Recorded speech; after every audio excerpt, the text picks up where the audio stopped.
Hello everyone, welcome to Sanmarga classes. ನಾವು LBA ಜೀವದ ಮೂಲ ಘಟಕ ಪಾಠದ ಪ್ರಶ್ನೋತ್ತರಗಳನ್ನು ವಿವರಿಸುತ್ತಿದ್ದೇನೆ. ಪ್ರಶ್ನೆ 18. ಜೀವಕೋಶದ ಕೋಶಪೊರೆಯ ಪ್ರಾಥಮಿಕ ಕಾರ್ಯಗಳೇನು? ನೋಡಿ ವಿದ್ಯಾರ್ಥಿಗಳೇ, ಕೋಶಪೊರೆ ಅಂದ್ರೆ ಸೆಲ್ ಮೆಂಬ್ರೇನ್ ಎಂದು ಕರೆಯಲಾಗುತ್ತೆ ಅಲ್ವಾ? ಸೆಲ್ ಮೆಂಬ್ರೇನ್ ಇದಾಗ್ಲೇ ನೀವು ಇದ್ರ ಬಗ್ಗೆ ಸ್ವಲ್ಪ ತಿಳ್ಕೊಂಡಿದ್ದೀರಾ ಅಲ್ವಾ? ಸೆಲ್ ಮೆಂಬ್ರೇನ್ ಏನ್ ಮಾಡುತ್ತೆ? ಇದು ರಚನಾತ್ಮಕ ಬೆಂಬಲವನ್ನ ಕೊಡ್ತಾ ಇದೆ. ಓಕೆ, ಸೊ ರಚನಾತ್ಮಕ ಬೆಂಬಲ ಅಂದ್ರೇನು? ಇದು ಸರಿಯಾಗಿ ರಚನೆ, ಇದಕ್ಕೆ ಒಂದು ಸರಿಯಾದ ಏನಿದೆ ಶೇಪ್ ಇದೆ. ಶೇಪ್ ಅಂದ್ರೆ ಏನು? ರಚನೆ ಇದೆ. ಹೇಗೇಗೋ ಇಲ್ಲ ಅಲ್ವಾ?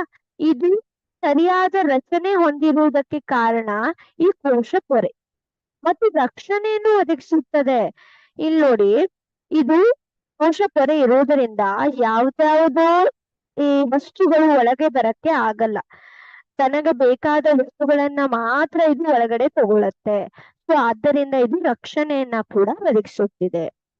Thank you.